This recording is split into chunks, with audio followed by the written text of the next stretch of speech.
Mas, mãe, só queria ver o Snap. Já disse, primeiro arruma a cama. Tá legal.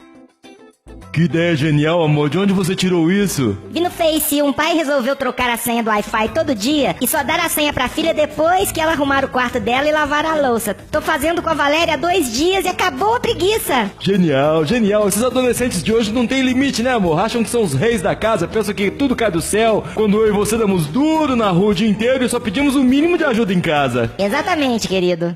Amor, O quê? que cadeado é esse na geladeira? Eu quero abrir uma cerveja, poxa. Assim que você guardar os tênis na sapateira, catar as meias no chão do quarto, a cueca no chão do banheiro e botar no cesto de roupa suja. Sacanagem.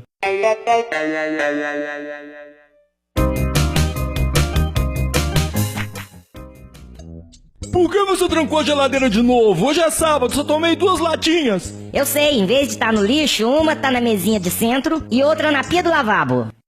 Ah, entendi.